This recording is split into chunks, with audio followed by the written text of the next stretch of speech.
Okay, let's call the meeting to order. I hope everyone had a nice summer break. And whether it was sheets and shaws or traveling somewhere else. It's great. But let's go first to the secretary's report, and then we'll move on. We have a new staff member to introduce right after that. So, minutes of the July 11th meeting. June, I'm sorry, June. You make a motion to accept? I will. Right, Michael makes a motion to accept. Eileen seconds. Any discussion about the minutes? Any issues? Leah? There's just one typo. I think it's on the last page, the top of the last page. And it's just under the policy and personnel. And it says policy and procedure. I can't, it's not the right committee and the audience. It says policy and personnel, should be policy and procedure. Is that? No. Oh, policy, yeah, and- there. And personnel. Third line.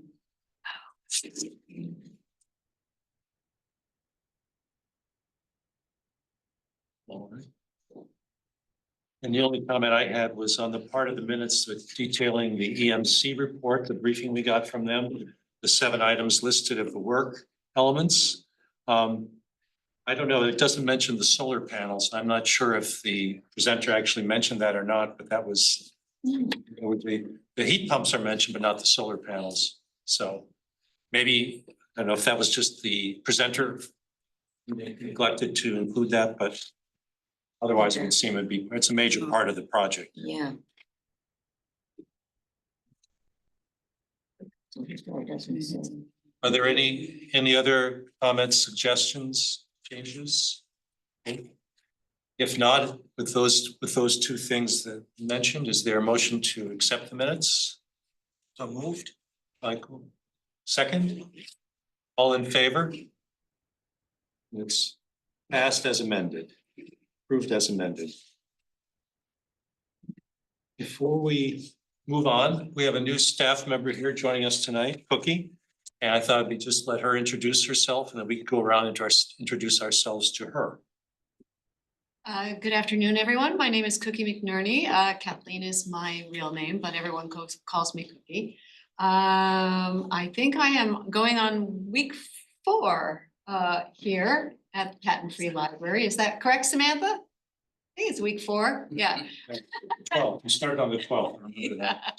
And no one scared me off yet. So I think it's going pretty well. But of course, you'd have to ask Samantha and Leslie about that. I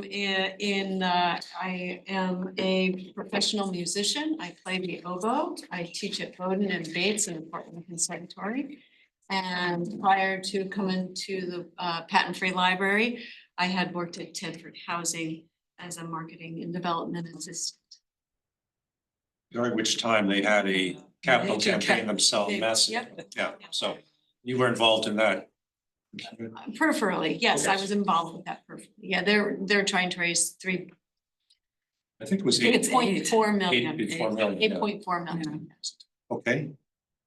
Why don't we go around and then introduce ourselves, starting with Eileen? Well, I had the pleasure of working with Cookie when she was working with Tedford. She was like the star of our photo shoot last year at Genesis Fund. She's got our annual report. She's on our website. She's gonna be asking for her own trailer soon. So I am, as you know, on the development committee. I'm the secretary of the Board of Trustees. 6, and I think this is my 3rd term as a trustee. One of those being partial.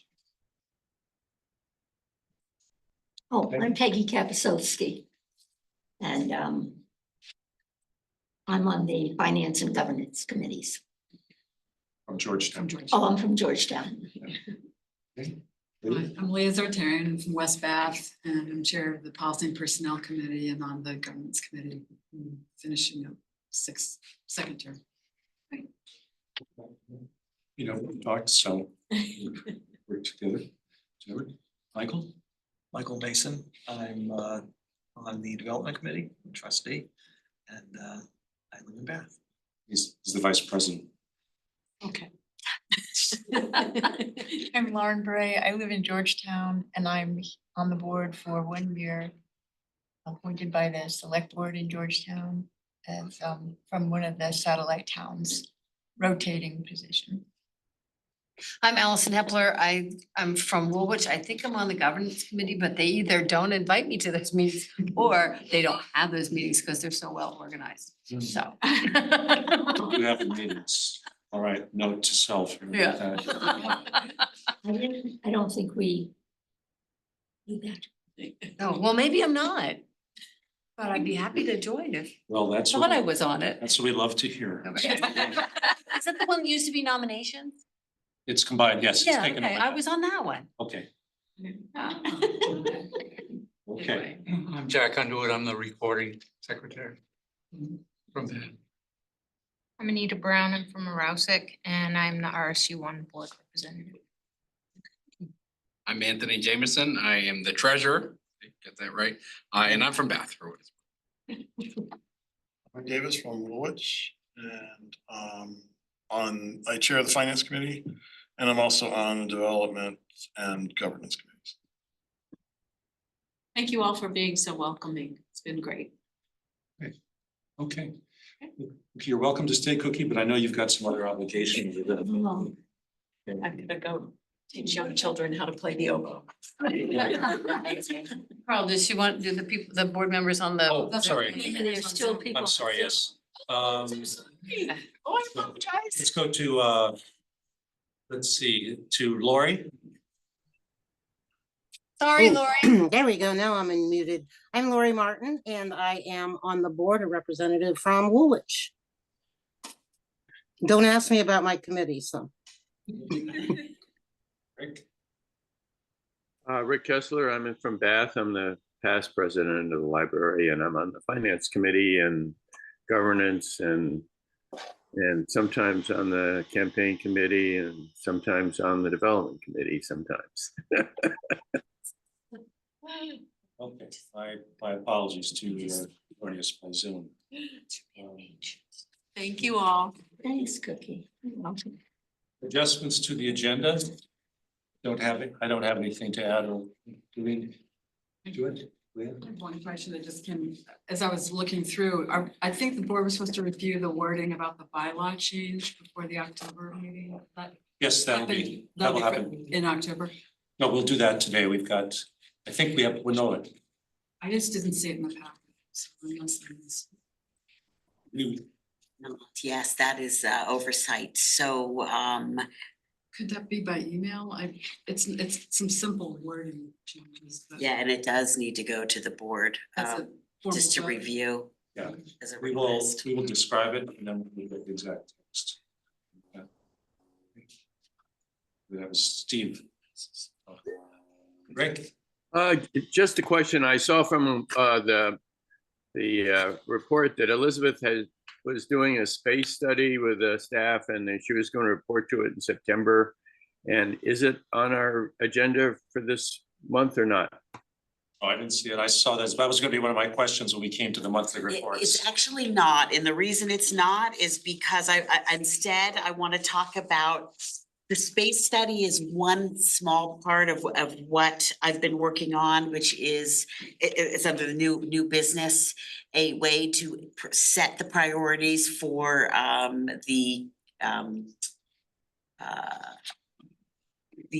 not the capital needs, community needs, excuse me, the community needs portion of our campaign, and the staff space study is just one small piece of that. So rather than go over all the particulars of just one small piece, I wanted to shift a little bit to talking about the process by which we would come to a decision on what the overall priorities would be. So I actually, that was a decision made not to put that on the agenda, but to focus on the critical path for how we're going to set those priorities for the community needs instead. And when we talk about the critical path, you'll see that the staff space study is just one small part of it. So I'd like to talk about it today in a little bit broader terms. And will we see the actual, I'd be very interested in seeing what the staff said about the space report. So I would at some Yeah, point. we can like to see the certainly group send stuff. that around, but I think I don't only want to talk about it in terms of the context of all the other pieces to this critical path, because there are a bunch of other Right. pieces. So yes, we can absolutely send that around. Yeah, I think. Okay, great. Thank you. Yes, that was one of my questions as well, since it was mentioned, and we know it's Sure. part of the overall plan, but it's been talked about a lot. And It has. And I think we're eager to see it, Sure. realizing that it's, you know, If much you- more work is to be done, nothing is written in stone so far. So we'll have, Elizabeth will send that out. Okay, all right. Any other adjustments? And we're fortunate to have Rebecca with us, Rebecca Strasburger, our consultant advisor, sage when it comes to the capital campaign. And she's going to give us a briefing.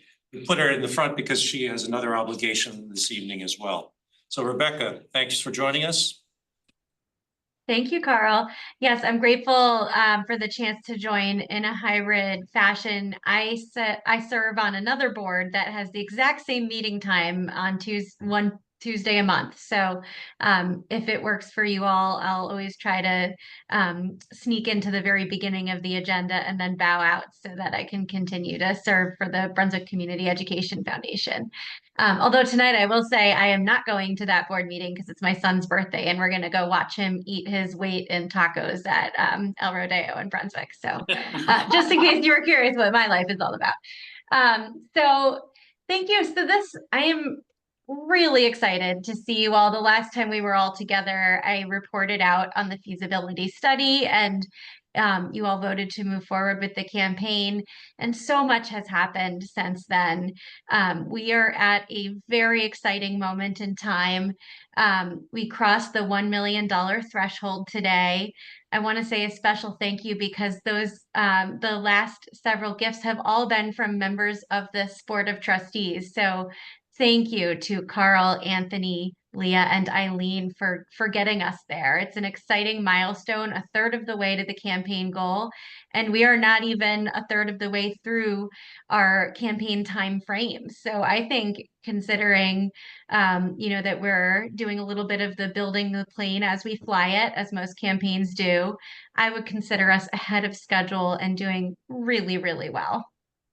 So thank you all. And I know to those of you who are considering your gift in this very moment and who are still going back and forth with me and Carl about the right time to meet, we are just grateful for everyone's thoughtful engagement. I'll say a few words about why this matters so much, even though I may sound like a broken record.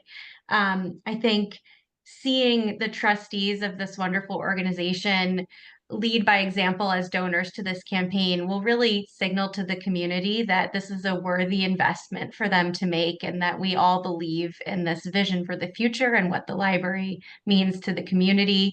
And not only that, there are some funders that we will be reaching out to in the months ahead who require a 100% board participation to be able to fund projects. So we are well on our way.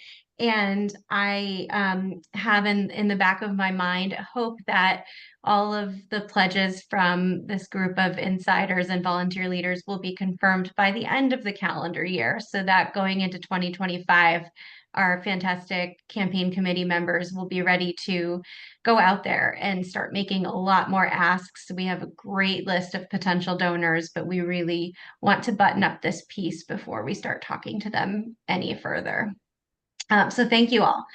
So what else can I share with you? We have been very busy. We early on, Leslie, Samantha, and I, with the help of some campaign committee members, figured out the other insiders, maybe who are not in this room, but who know the library well and who could be approached very early for campaign gifts, even though we are still working through some of these early milestones. So we have closed 11 lead. I'm reading the report I wrote, so I guess I probably am 2 or 3 gifts behind. So we've closed 13 or 14 lead gifts of $5,000 and above. We've hired Cookie, which is very exciting. We grew our campaign committee by one by bringing John Dunn on board, which is exciting. We envision a really nice coordination between the campaign and the Friends community, and hopefully see this as a way to intertwine those activities more and set up a better relationship going forward to just be really in the know with each other.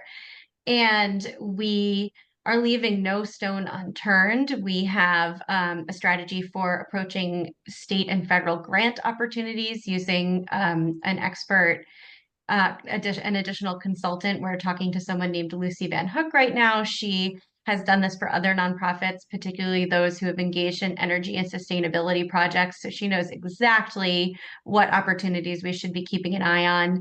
And some of those, in particularly federal grants, can be like 100-page long applications, and they're very, very complex and a little crazy. And so Lucy knows exactly how to tackle those things and will give us some great advice on what we should be doing. And we're continuing to grow the campaign committee. We have yet to name a campaign chair or co-chairs, but that at the moment is a little bit on pause as we work on these internal gifts and then figure out others we may talk to in the community who want to join the campaign committee and may be willing to lend some leadership to us. What else can I share? I think it's a busy process. So Leslie, Samantha, and I meet every week. And then Samantha, Cookie, and I also meet separately every week because there is so much administrative work that goes on in addition to all the strategy and the planning. The campaign committee meets every other Monday in the afternoon. We've been doing some really good planning work together, looking through potential donor lists. We have created a stewardship policy, how we want to say thank you to our donors, and just exactly what kind of what the thank yous will look like depending on how folks engage with the campaign. And we have done a solicitation training, which I think everyone who came to that and participated bravely, that requires some role playing, fundraising, and everyone was a really good sport about that. Just learning about how to make a campaign ask. And in the process, we did some work together to really think about the talking points for the campaign, what we think will resonate about what we're doing. We are also, on the internal side, putting together the case for support. This is an ever-evolving document, and Leslie referenced some of the community needs pieces that are still a little bit up in the air coming together. So the messaging around the campaign is a work in progress, but really getting close. And that's really a typical thing too. That's why, one of the reasons that a quiet phase is so important. You have to really figure out what is working before you go public with the campaign. So our donors are telling us a lot, and we're continuing to figure out what we'll want to present to the donor community. So that's a great work in progress. Plus, now that we have a little bit of branding going on, we have a campaign logo that's a variation of existing logo themes and colors. It's coming together, getting buttoned up. So as a reminder, we envision moving into the public phase once we've raised about 75% of our goal. So we really don't rush the quiet phase. We just want to have these lovely conversations one-on-one with the donors, really understand what's important to them, and be very thoughtful and strategic about putting the campaign together. And then once we are really getting close to the finish line is when we open up and speak with the broader community about what we're doing and what we've already accomplished, and help them bring us across the finish line with an exciting campaign event and some, multimedia marketing campaign and things like that. So we've got a while to go before that, and we're just going to keep having our donor conversations and planning along the way. What questions do you all have?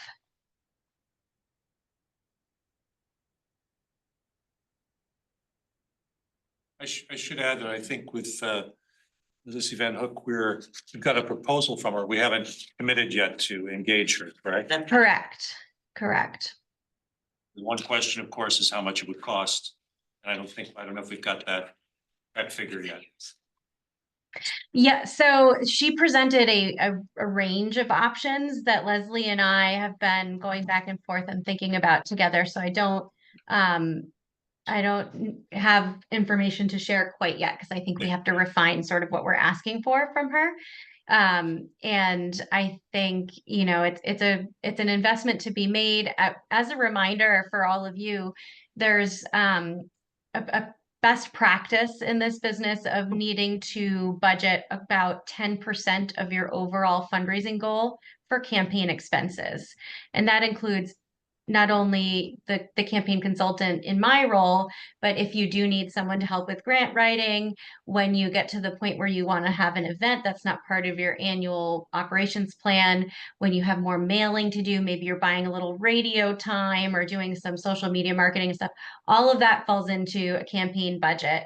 And so I know Leslie and I have been talking about that a bit lately too, and figuring out where does Lucy fit into all of that. So definitely a work in progress and no decisions made there. What federal grants is she thinking of? Well, we haven't engaged her to do the research yet, so I can't quite answer that question. Yes, Okay, the first phase is research. I mean, her first, Yes. well, she will be researching and then making presenting us with some options based on the research. Okay, I mean, I've done federal grants myself in the past, but if they're, it would seem to me that it would probably, anyway, we could talk about this later. It would, we should have some idea of whether the grants there or scale the salary or the hiring based on a stage approach rather than full on. But anyway, we could talk about it when I get back. I can't see who's talking right now, but I welcome additional expertise on this process. That's Rick Rick. Ressler, who's on the Oh, campaign. Rick, I didn't even see you talking on Zoom. I was looking at the you. Anyway. Any other questions for Rebecca at this point? Okay, great. Thank you, Rebecca. Thank you. And I just want to echo my gratitude because I know, you know, Carl, this is on your behalf too, but we've been sending lots of messages and pestering, and I know the summer was crazy. And some of you have some travel plans coming up in the fall as well, but we will all, you know, find our times to get together, and everything that you do for Patent Free Library is so appreciated. I don't want it to be boiled down just to this one conversation. So I really appreciate this group and have been blown away by the commitment each of you have to your committees and all of the things that are happening, not just this campaign. So thank you. And I'll see you all soon. I'll see you around. Yep. Off I go to El Rodeo. Sounds good. Bye-bye. I have just a few comments. That's the next agenda item. Many of you know already, you may have noticed that the work on the HVAC project is underway. The roof ballast isn't taken off. Leslie can give you more details as it comes around, but it's finally, the day has finally arrived, so that's great. I too want to echo what Rebecca said. Thanks for everybody who's been working on the capital campaign in various roles, and for my fellow trustees whom we've engaged with and, you know, listened, given it careful consideration about what roles they can play, including financial contribution. One small housekeeping thing on the committee reports. I think it'd be helpful to know, to put just a line at the bottom as to who drafted them or wrote them. Some of them have that, some of them don't, but I think it's good to know so everybody knows. And if there are questions, they can be directed to the appropriate person.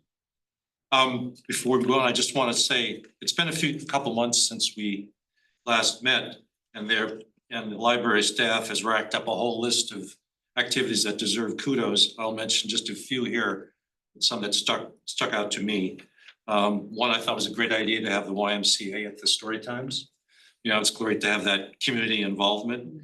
I was also heartened to read about the support of the BIW workers.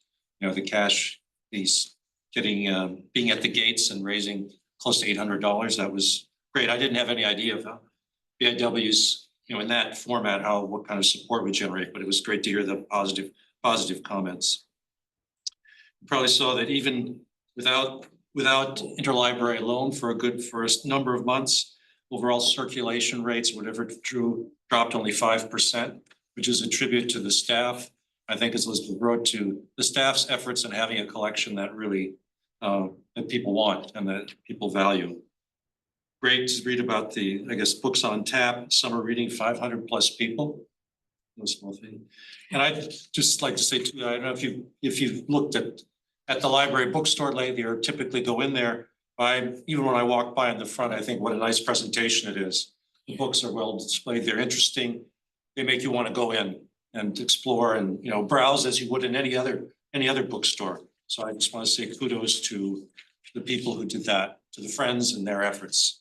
So I think it makes a really great impression. That's it for now. And let's move on to the librarian's report. Okay, thanks, Carl. As Carl sort of alluded about lack of interlibrary loan this summer, but now, of course, interlibrary loan has returned as of September 3rd. We are off, it's off to a bit of a sort of a rocky start with our new van delivery service. So it's just taking some time for them to get the feel of what they're doing. This service is a little bit different in that Stat, which is the company, they actually contract out their drivers. So the drivers don't work. So it's a little bit, so right now they're working on getting their full driver force up and running, but it is contracted out. So it's a little bit different than the previous model that we had before. So working, and the other thing is the price is more expensive per stop than we have been paying. So we have reduced our stops to 3 instead of 4. We're going to be looking at that over. We're still be getting the same volume, just delivered over different days. So we're gonna sort of, you know, live with that for a little bit and see how that fits with our needs and whether that works for us. So also, as you know, if you're an interlibrary loan user, the state library is requesting that we ask our patrons to limit their number of requests for the first few weeks while they get back up to speed. So I think people are doing that. And again, we're slow in getting our totes. Would you say that, Elizabeth? But I think it's starting to pick up. So I know patrons are very grateful. I had a patron tell me that when interlibrary loan service wasn't available, it felt like both of her arms had been cut off. So yes, she uses it very heavily and but was very grateful that it returned. And so I'm sure a lot of our staff are hearing similar, just in the excitement of ILL being back. But I will say the staff did a tremendous job this summer. So not only did our message to the patrons we sort of use the shop local, which is, you know, look at all the great collections we have here, and also, but our selectors purchased additional copies of some of the hot items so that we would have copies available to fill our internal holds, and sometimes even to have a hot item right there on the shelf where someone could walk in, you know, on our new bookshelf and pick it up. So that was something we did in response to the time without interlibrary loan, but we're glad that it's back. And again, it'll be picking up speed as we go. I did want to give a building update. As Carl said, the gravel ballast removal happened on Sunday. They expected to work into Monday for that, but they ended up finishing on Sunday. So we were closed Monday, yesterday, which was still good because there was a lot of work done on the building envelope, especially on the interior doors. They surrounded the doors with sweeps to keep additional airflow, to keep the doors tight. So that was nice to have it closed where patrons weren't trying to come in and out and use the doors. Measuring for the windows for magnetite and doing some other things in the building. So that it actually worked out being closed that day. But I was around yesterday. We've met regularly with Dan Labrie, who's our project manager for EMC, and then Karen Robbins has also been very helpful in all of our conversations. We've had some lighting conversations We're gonna be switching out some of the lights in the nonfiction stacks and in the children's stacks on the curved walls so that there'll be LED lights that actually face down, point down onto the stacks, because that's been an area where we've had trouble with lighting in the past. So we're gonna be able to improve upon with some new fixtures. But so basically now for the next 2 weeks is going to be roof work. So they are removing the insulation and replacing insulation, and then you'll see those big rolls of rubber ballast outside and then replacing the rubber. And that's in advance, obviously, of the solar being put on the roof. They're also, I don't know, they're also hoping to get the condensers if they're available soon while the crane is still there up on the roof. So for the next 2 weeks, it's gonna be just roof work, so external work. So we know with that, there is a little bit of noise, it's just sporadic, you know, you hear people up on the roof, you hear footsteps, and then they're going to be screwing using screws to affix the insulation. One thing we did learn that for the insulation that is it's all screwed down, but in certain parts of the building, the metal part where the curved nonfiction stacks are, those screws are going to be visible. So we met with a painter today. So we are going to have someone come and paint those screws to match the ceiling. Otherwise it does look unsightly. So that will be, so again, this is just part of the project and part of it goes along. There are always things that come up. So that's kind of the first thing that's come up, and we will deal with that as it arises. I don't know, there probably will be an additional cost for that. I don't have the information yet, but I'm working with EMC.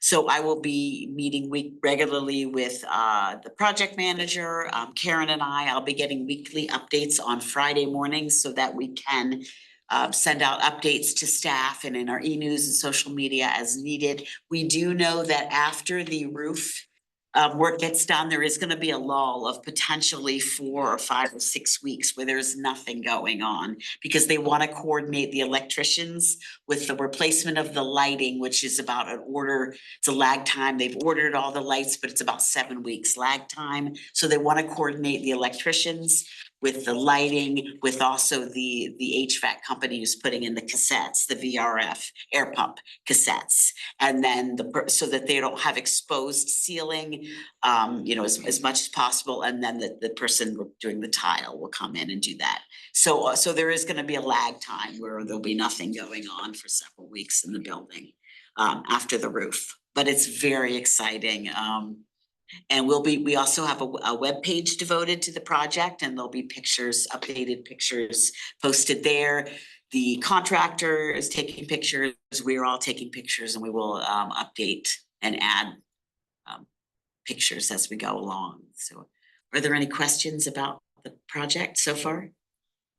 The screws from the roof are going to come through the ceiling? Through the yeah, they're gonna come through the ceiling, but you're only gonna see them where the metal, where that in the high ceilings where the nonfiction stacks are, and in the children's, yes. The only way to avoid that is to put the gravel ballast back, which they can't do. So yes, there will be screws going through, but they will be painted to match the same color. So that's unavoidable. So yeah. So that will happen, and I don't know, the screws are pretty lengthy and we can't cut them either because then that invalidates the warranty where there's nothing we can do but paint. So we did have a painter come through and it's gonna be giving an estimate. So that's the latest I have. Questions for Leslie? Building. The only other thing I wanted to say, and my apologies for missing the bylaw changes, but I think we can send that out as an email for review. But to let you know, just to put it on your calendar, the annual corporator meeting is October 21st, Monday. And I think it's at 6 p.m. Is that correct? That's what it is in the bylaws, although we've exercised our discretion to change the time if it works better. I think it's, but the day is set, so I think we're gonna do probably 6 and it'll be hybrid in this room. So just to mark your calendars, that is the day. Are there any questions? I also want to give a special kudos to Mary Randall and her crew, well, actually all of the crew for the summer reading. So if you had a chance to look at that June and July report, I believe you'll see that the numbers for summer reading skyrocketed. The number of programs and the attendance, this place was hopping. And I think we had like 125 adults participate this year as well. So just remember, the summer reading is for all ages. And I really appreciate all the work that you've done. It was a great, great summer. So thank you very much for that. Yeah, so any questions? We'll move on. So, thank you, Leslie. Move on to the consent agenda. Is there a motion to accept the consent agenda? Michael, first, second, Eileen, all in favor? So now we'll move on to discussions. So we won't rehash what was the contents of the reports. Only if you have questions about any of the items that were there, we can discuss those. Sorry, we have two monthly staff reports since we didn't meet in July or August. I think one question is, and this is something for a latter discussion, but are we actually considering purchasing the Bath Historical Society collections? We wouldn't be purchasing. We're not purchasing anything. That's the way it was written. Or get the purchasing or getting them. That's the word purchase is, I'm a little confused because I don't think anywhere in there it said we'd be buying them. Okay. We'd be acquiring them. Acquiring them. Yeah, that's different. Okay, all right, sorry then. Yes. I do not know. We are having discussions with them, but there are a lot more discussion that needs to happen, and that's its own conversation. But at this point, we have just had discussions, so we have not committed to doing absolutely anything at all. But the one thing we do know, Bath Historical has rented a space in the Customs House. And so yes. So yes. So, I wondered about some of that too. Do we hold the Bath Historical Collection now? Is that, I was trying to understand some of that. So we house we house a good portion of the collection, but not 100%. Some of the collection is not at the library. And so I don't want to speak for the Historical Society because I don't know, know all the ins and outs of, but they wanted their own space to assess their collections. Because their collections are located in other places besides the library. So right now, I think they're determining what exactly it is they have in their collections. I can say, the only thing I will say is there is some confusion about a few items who actually is the owner of them, and we are trying to sort through that. As far as anything else, we've just entertained conversations about it, but no, there's nothing really to report. Are there any other? Mike? I had regarding the policy and personnel committee. I noticed a remark in the employee training or something section. I'm not looking at it in front of me, but about training for Narcan administration, and I imagine other things really similar to that. I was gonna offer up that my better half is the EMS director in Woolwich, and he could train people in CPR and Narcan administration and stuff like that. Yeah. If that's useful. He would do that. Do we have a defibrillator in the library? We do, right downstairs. Yep. So people could be trained to do CPR if they don't already have the training. We have done that in the past with the Bath police, I think I've done Yeah, our there's plenty training. of places, ways. to But get trained. yeah, I mean, if Danny is interested as well, that's It'd be- another, yeah, you know. that'd be great. Thank you. I had a question, in one of Elizabeth's reports. You mentioned something about, a self-service pickup and checkout. Yeah, I was just curious as to if you could expand on that a little. sure, yeah, because of staffing issues, also, ILL is gonna be different now because of the 3-day delivery instead of 4. So there are gonna be demands put on staff.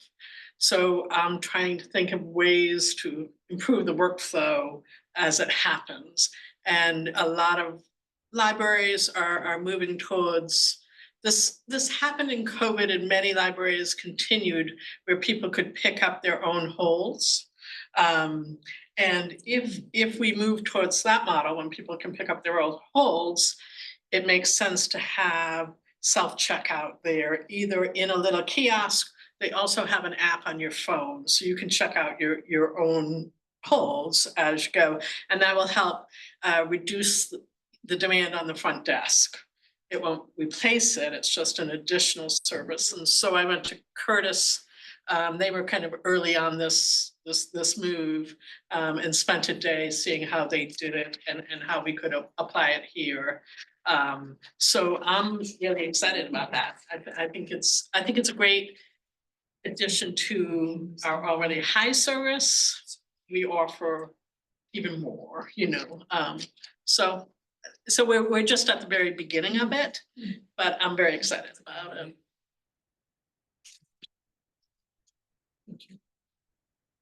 Questions or issues about any of the other committee reports?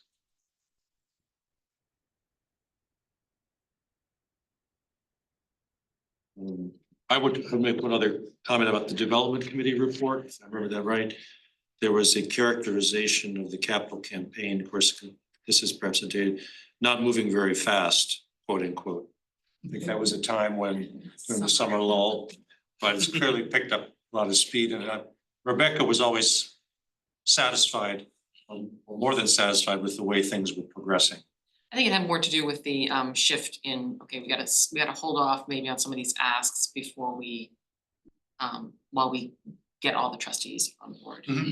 Right. Yeah, I think that was the case. When was that from? Was that from our June meeting or?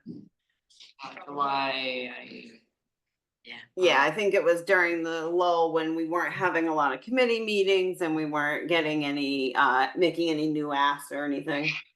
one time we were charging forward, like, let's get in touch with these people and set up meetings and ask them for donations. Right. Okay, and then we realized we probably need to take a step back and get everybody here on board first before we do that. That combined with the summer vacation period. Yeah, that was hard just to, scheduling was just difficult, so, okay. Anything else on the committee report? Something else I was curious about. I think Shannon discarded thousands of materials. And I was just curious, are they actually, where do they go? I mean, do they go in the trash? Or do they go, I mean, there were a lot. Right. If they're in good shape, they can go to the bookstore, or we have a rack that we give them away to people, but oftentimes at the end of a life for a library book, it's not pretty, so. I'm curious. About 60,000 or something? No. Yeah, and that 50, was no, also period, that was all No, items. the 60,000, No, that was everything. no, that's not what she, Yeah, it was a little that's not confusing. what she discarded, that's the collections, those are the collection sizes we have. Yeah. She Oh, only yeah, discarded a 60,000 is few our hundred, size. that's the number, yeah. Chart, the chart came right under right below it, it made it sound familiar. like Yeah, that, yeah, she gave you a breakdown of approximately how many items we have in the. Okay, Yeah, I was like, Yeah, wait a minute. that's an awful- 60. Yeah, okay. I wondered about that. Too. Yeah. Okay, good one.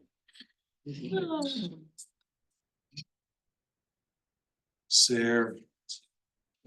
Motion to accept the committee reports after discussion, changes, moved. Michael, almost again, Peggy, all in favor? Committee reports accepted.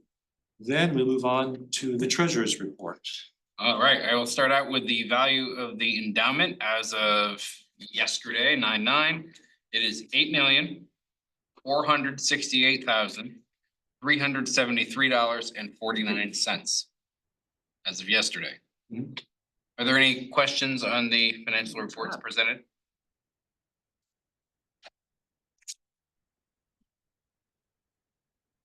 No questions. Leslie, did you have anything you want to add during I this? wanted to add just a couple things in that, we are waiting, so we have engaged with Bill Brewer, who's doing our financial review. So I'm hoping within the next couple of weeks or so to have some information from him regarding that. I will say, because we met early June, so I can tell you in looking at our profit and loss, which has not been adjusted yet, but we're gonna pretty much for the fiscal year that we just ended break even. So we're not gonna have any surplus, but we're not gonna have any loss either. We're just gonna be about break even.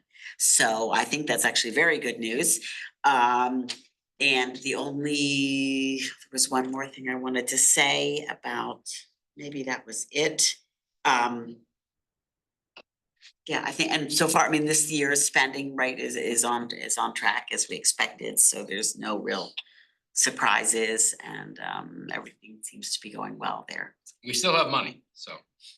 I know we're gonna talk about the loan later in the Yes. meeting, but do you know already, have you discussed this as a they're not gonna require us to have audited financials for reporting to. What we No. have is enough to satisfy what they need. Yes. Yeah, despite the term in the document, which I don't know why they couldn't. It's boilerplate. They have, I know, it's boilerplate, but I now know. I've got a specific Yeah. deal. I mean, Yeah. I think they could have changed it, but I'm just being Mr. Word person. Mhm. I did check. Every deal they make. Yeah, has that exact did term come up in I the know, and I it's know. in the finance minutes that we did check. I did Yeah, check and with our. I saw our that loan Leslie had checked, officer, and but- she did verify that what we've presented is acceptable. That's good.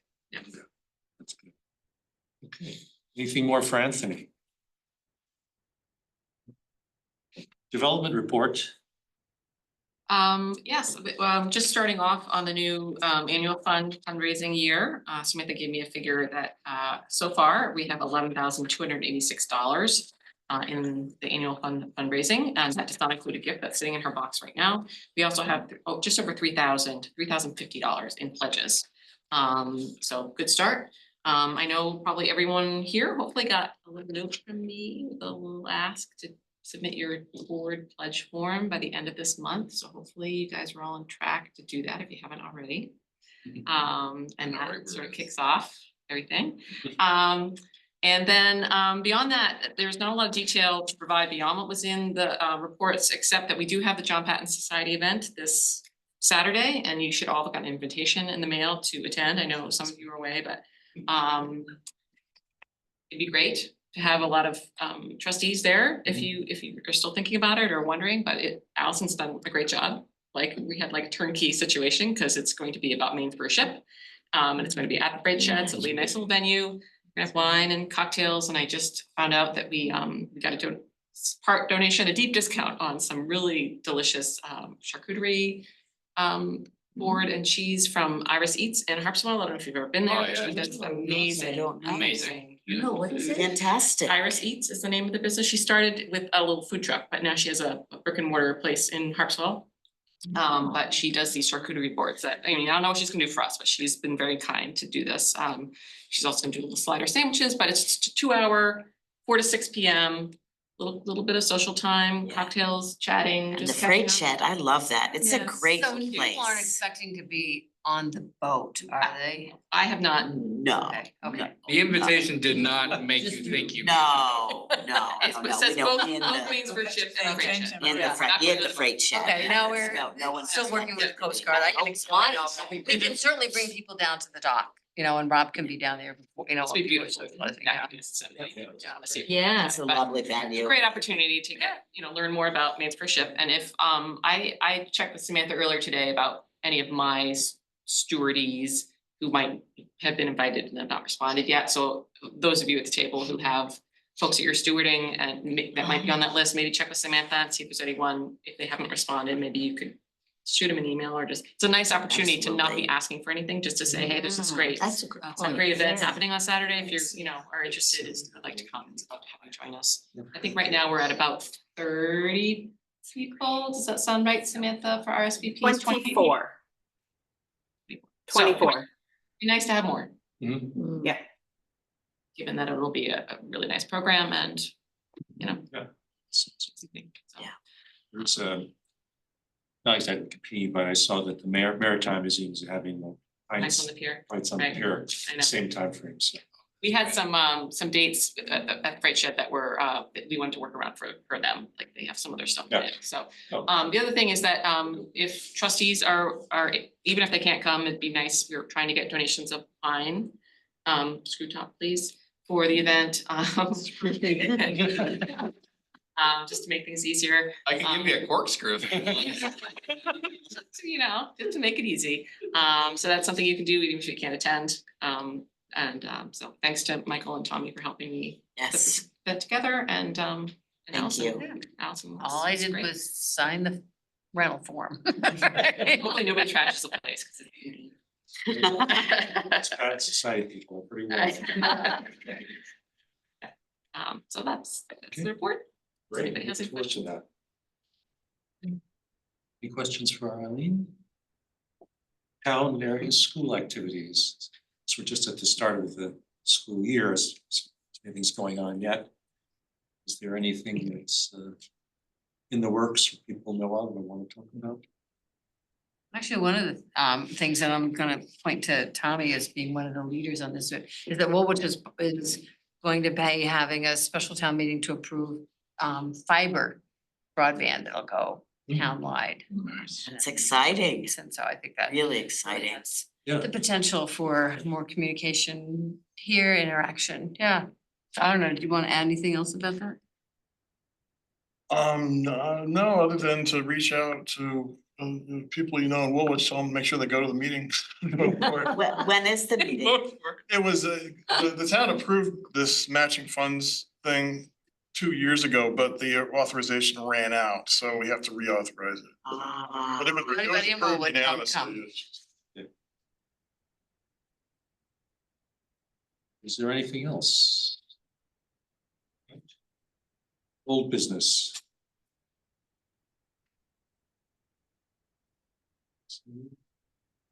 Okay, move to the exciting stuff, new business. Steve, did you want to talk about the nominating slate? I had a copy of it. The governance committee, it's been meeting regularly, and I do appreciate the commitment that members of the governance committee have made. So we're still working on follow-up on corporator survey, has been a focus for sure. But over the last couple of meetings, the governance committee is also responsible for nominations, and over the last couple of meetings, we pulled together a slate which we need a vote of the trustees on so that we could bring it before the corporators at the annual meeting. We're nominating Anthony as a corporator. We also, and I guess you've already discussed it, we had a bylaw change that we will hopefully get approval on. And Well, actually, we didn't discuss it. Oh, okay. We talked about a bylaw change. There's one thing, Anthony's very pleased to be treasurer, but he hates not being able to participate as a full trustee. As a voting. He can't vote. I'm a really good He voter. participates. I know, he participates, but he doesn't vote. But we found some interesting things, which is that I don't think the bylaws expressly prohibit the treasurer from voting, but there is a tweak that we're gonna bring before the trustees for a vote, I guess, remotely now, right, by email. So that we can make the change, or we can bring the bylaw language to the corporators. And that would enable the treasurer essentially to vote along with the trustees, even. Yeah. Even, It would be a even if, trustee. as a trustee. Yeah. But you'll see that language Yeah. when we circulate it. For the officers, all the current officers agreed to serve another term. Eileen as secretary, Michael vice president, Carl president. Anthony agreed to serve again as treasurer. And the I have to pick these out. So, and we're also recommending for second terms. Eileen, right? It says, yeah, I guess it would be second. I thought I was on my third, but. is My second. first one didn't count, I think, maybe because I was filling in Walter Briggs' term. Yeah. It is Eileen second.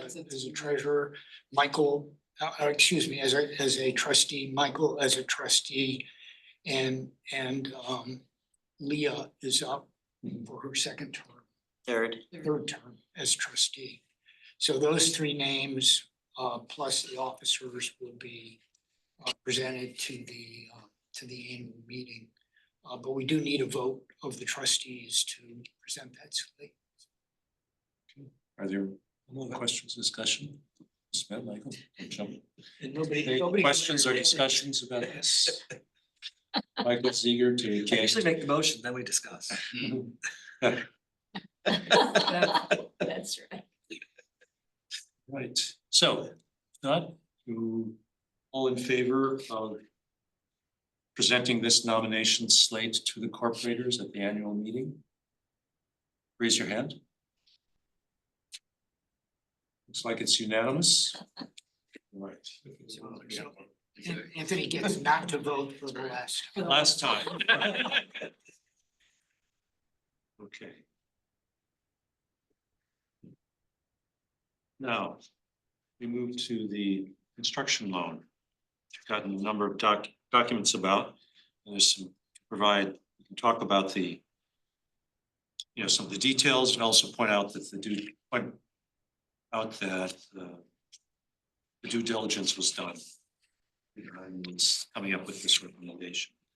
So I turn that over to Tommy. You want to talk about it? Sure.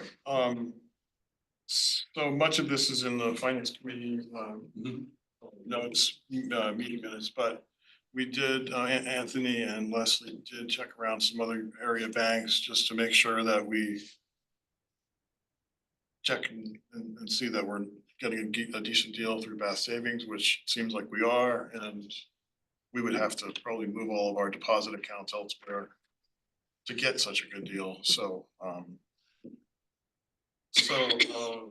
we, in the finance committee, we saw no reason not to move forward with the term, with the loan with Bath Savings or Bath Savings. Their terms were pretty reasonable, and especially since we don't plan to really have the money outstanding for more than a few years tops. So it's not going to be a massive amount of interest in the end. No prepayment penalty and. No prepayment penalties, and we're not going to take the whole $1 million either. So it's, Well, yeah. well, hopefully. I wouldn't say that for sure, just we don't know. We will definitely have the option if we need. Right, we have up to when we present them from the finance committee. I just like the minutes to reflect there's no prepayment penalty because it's not in there. Yeah. It's not in the letter. What it was. It's, I think, on Oh, the there it term is. sheet. I think it's on the term sheet, I mean, look. I thought I saw it So somewhere. the omission of prepayment penalties, I know this sounds kind of funny, but the omission of having prepayment penalties is the statement that there are none. I know it sounds funny, but if there were prepayment penalties, they would be stated here. Since there are no stated prepayment penalties, that means that there are no prepayment penalties. Page two, So it it- says it. Oh, does it say it on page two? Okay, Page two great. of page 2 of the approval letter. Not the term sheet. Not the term sheet, gotcha. Okay. Okay. On the term sheet, the omission is basically stating that we're not, and then on the approval letter, it would be stated that there are none. But it is on the approval letter, that's what I thought. In the finance committee, we talked about we could draw on it for 1 year, and then we have 15 years. And I think in the agreement, I thought that was gonna go into the agreement, but I don't think it is in there. And so it looks as though it's 1 year.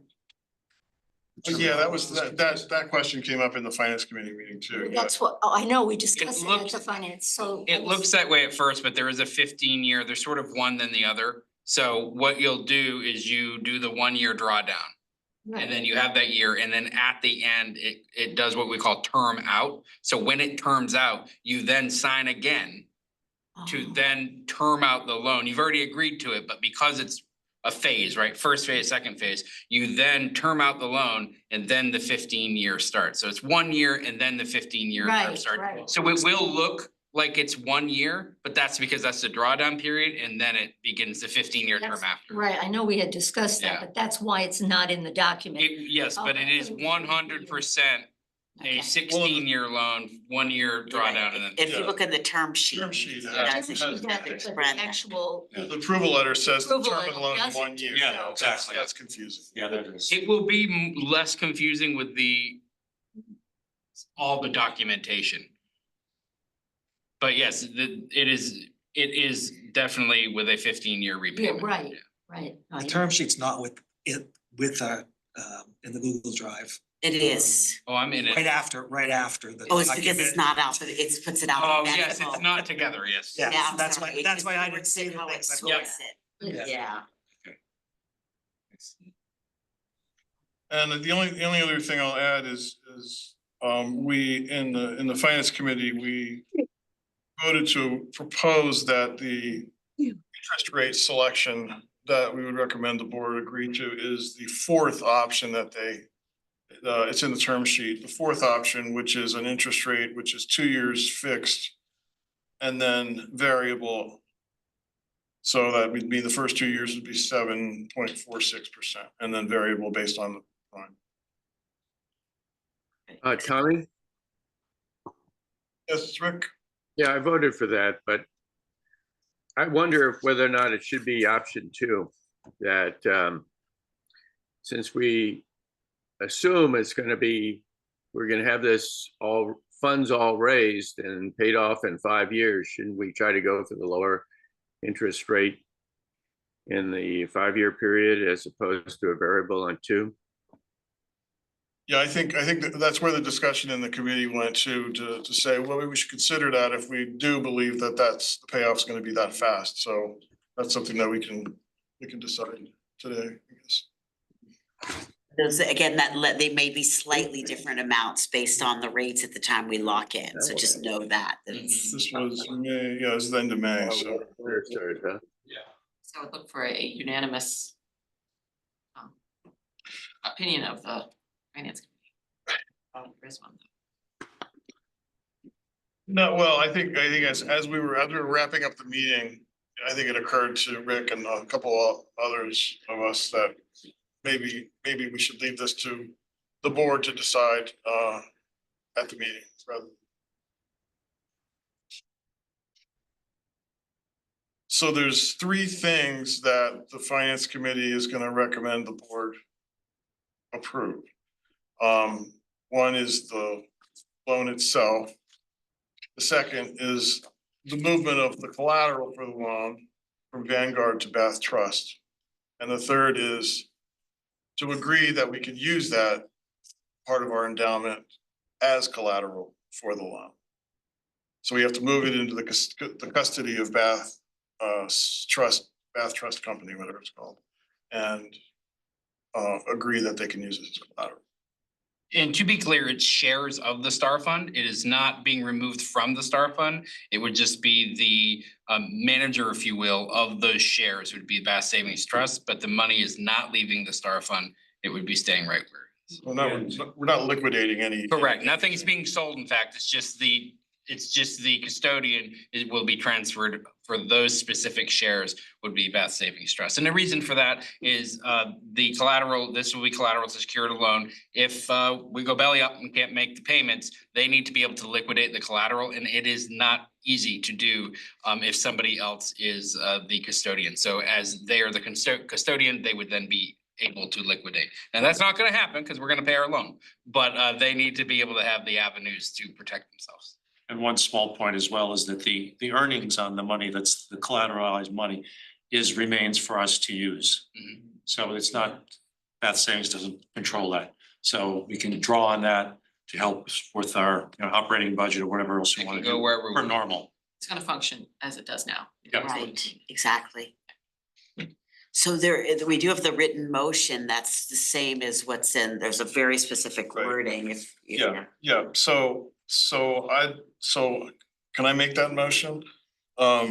That the board authorize the borrowing of up to $1 million from Bath Savings according to the term sheet that we've all just looked at. 2, to authorize the custodial transfer of up to 1.4 million worth of Star Fund shares from Vanguard to Bath Savings Trust. And 3rd, to authorize the use of those Star Fund shares held at Bath Savings Trust to be used as collateral for the loan provided by Bath Savings. And if we want to tack, do you want to tack interest rate term number 2 as the, and so with the detail to the first part of the motion that we use interest term number 2, selection number 2. Now, maybe you want to explain, obviously there was some support for option number 4. You care to react to what Rick said about using 2 instead? Does anybody else have any comments about that? You want to address it? What's that? Would you like to address it? Was the finance committee unanimous on that point, as Eileen had said, As far as, the option 2? Yeah, I'm including in my proposed motion to use option 2, and then we can now discuss it and maybe amend the motion if we need to. And so my question was, is the finance committee unanimous in that position on option 2?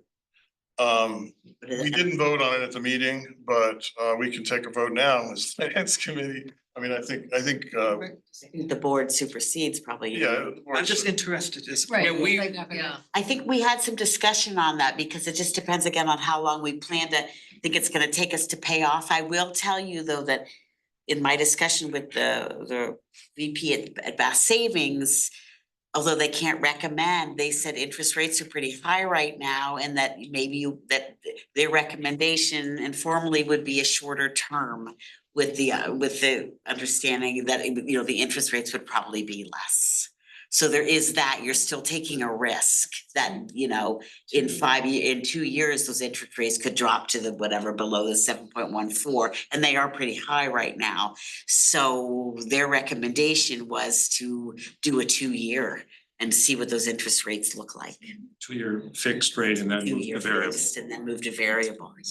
And so, it's somewhat of a gamble, but I don't know, so Anthony, I don't know if you, so we discussed both of those sides too. When would the rate be set?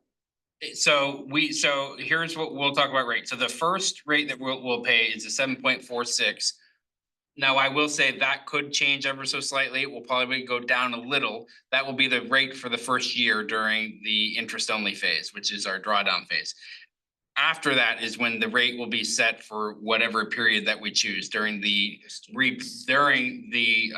repayment phase, which is the 15-year term. The reason one might consider to fix it for the shortest term is generally when you take out a loan, you plan to use the entire repayment phase to pay it back. We may take longer than 2 years to pay it back, but with some discussion, we think that we probably will pay it back maybe 2 or 3 years. The capital campaign, Samantha mentioned recently, she expects it would take about 3 years, which is from now, including the drawdown period. That would be the term, the 2 years plus the drawdown period. So, which is why we are thinking if we're not going to be longer than 5 years, fixing it at the lower rate may make more sense now to get the lower rate fixed because we probably won't have it longer than 2 or 5 years. So that's sort of the argument there. If we were like, you know what, we're definitely gonna take 10 years to pay this off, then yeah, fixing it at the 2 years and then going variable in this market probably would make sense. But right now, I think it probably does make sense to fix it at the lower, or what would presumably be the lower rate. It'll be the lower option. It may not be the exact number because things will change in a year, but it will be lower than the other two because that specific rate index is generally going to be lower than the other two. It gets a little confusing because we're not saying we will absolutely pay 7.15. We're saying that we are going to pay 2.5 over the 5-year classic from the FHLBB, which gets a little murky, but that will be the lower index. So that's what we are putting in. The other option, which we haven't really talked about, and we all agree this, but just to mention, there is an option to stay variable. We could do that based on prime, which is going to be higher generally than FHLBB. So that is technically an option. We didn't really discuss that, but just for the board to know, that could be an option, but we wouldn't necessarily recommend that one. So I have a question. So if we did go with the reduced time repayment, what would happen if we couldn't come up with the money? So we are not changing our term. Our term will be 15 years no matter what. What we're doing is we're saying we probably will pay it in a shorter term, but we have the 15 years to pay. So if something happens and we say, you know what, we're taking the full payment in full repayment phase in 5 years, the rate is going to then go to variable based on prime. So nothing bad's gonna happen. It just means that our rate after the 5-year lock will then be variable based on when prime changes. So it means that it would change essentially when prime changes. We could lock it in again, though. Likely so. Generally speaking, it's not in this term sheet. Generally, they will allow you to lock for another term if you so choose. Now, again, it's not stated here, but generally they will let you do that. But nothing will, any of these options, we still have the full 15 years to pay it off if we want to. So this is really just about choosing which one that we think makes the most sense for us now. And I would say looking at our plan, because we don't want to hold this debt for long. This is the reason we're raising this money. We want to pay it off. So I would say fix it at the lowest rate possible that we can project, which would likely be the 5-year option, which is option number 2. Thank you. That's great. Sorry for the long explanation. That's helpful. So could we just add to the motion option 2 under number 1, like, revise, add to number 1 using option 2 from the term sheet or something without number 4? I'm just wondering. Yeah, I think that's what I just said. Oh, you did, okay. Yeah, so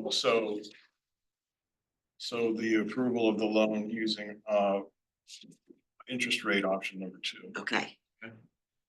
I'll second this motion. Good track. We have any, It's appreciated. do we have any more discussion? Just like to say that this slashing of the origination fee is huge. Yeah. Yes, another large reason on why this was better. Yeah, this is something wasn't available at the other lenders potentially. That's your local bank, And just for the record, we 100% would have had to move all of our money to another financial institution. In the commercial world, when you borrow money like this, that is a absolute prerequisite. They put it in the documents that you have to move all of your deposit relationship to the bank, which isn't a big deal because usually if you borrow $1 million, it's fine to keep your money there. But again, the reason for that is so that they can have the cash available to move over if you happen to go belly up. So that is, all of this is good to take into consideration, and I'm glad you pointed that out because that is a big discount for sure.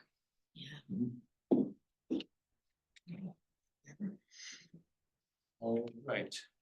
Is there a motion? Michael, what was your, repeat your motion. I've already seconded the motion.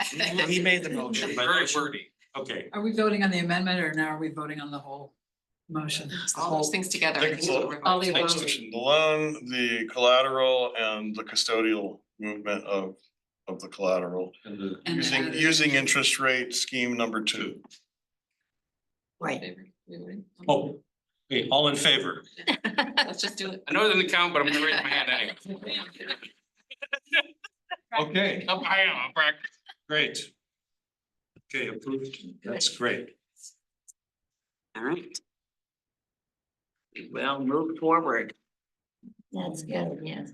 Yeah. Look forward to when we have the AC for the heating system celebration party. That's all we can. It's all gonna be up on the roof, right?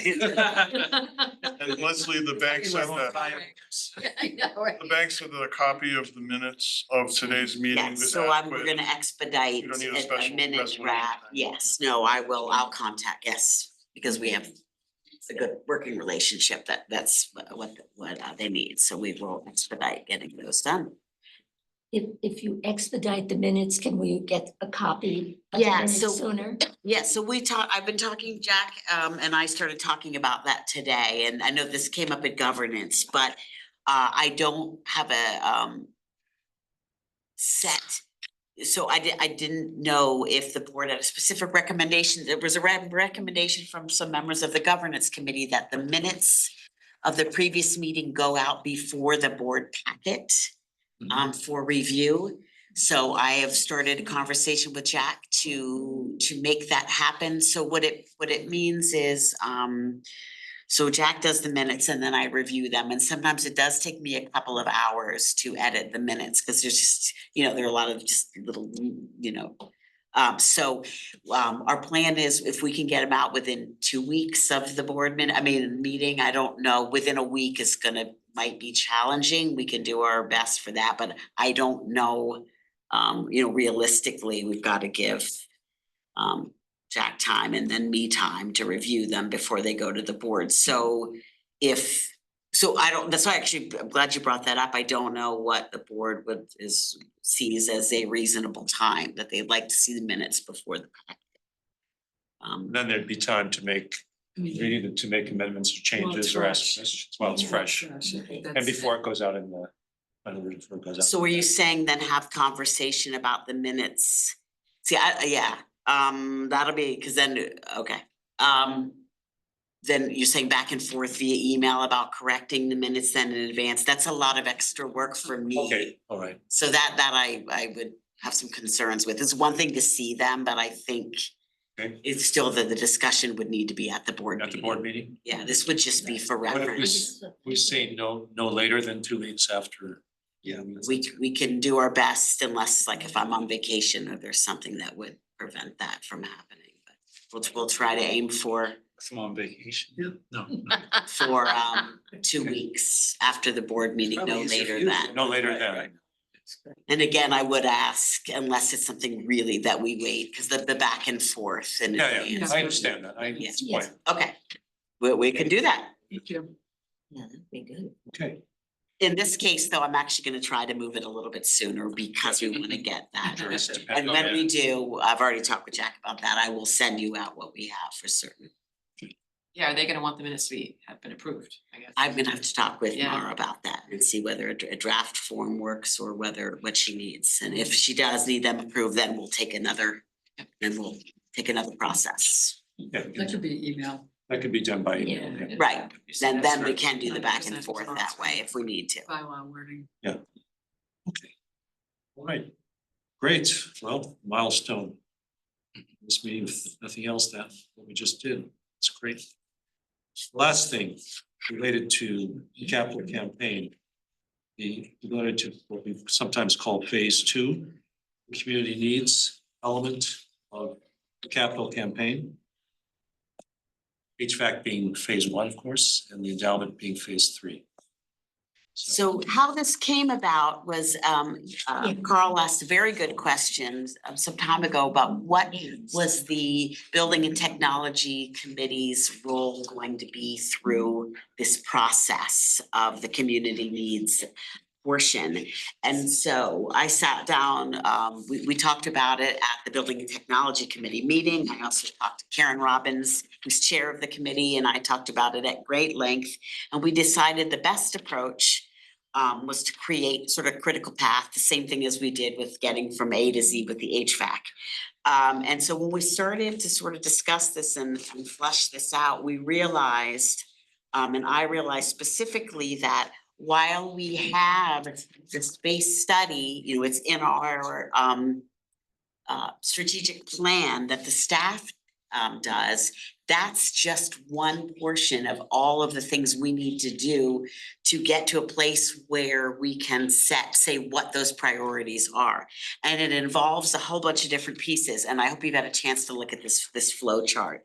And the board has some components to it as well, where there's gonna be board decisions early on as well in the process. So what I wanna do today is just quickly review what we're thinking for the process, talk about where the board's involvement is, where the Building and Technology Committee's involvement is, and sort of how it all works together.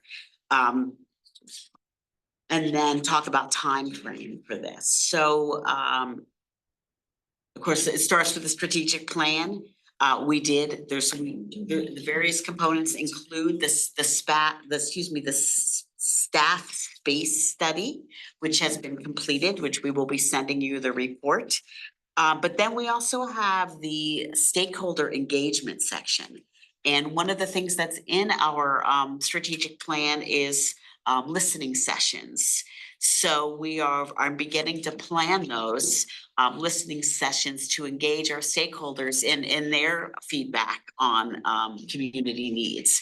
We also recently completed our patron community survey. So that is another element. So all of these elements together, along with individual conversations that we will have or already have, we have some comments from our feasibility study interviews, is going to help us to put together some ideas of what these different, what we're calling alternatives are.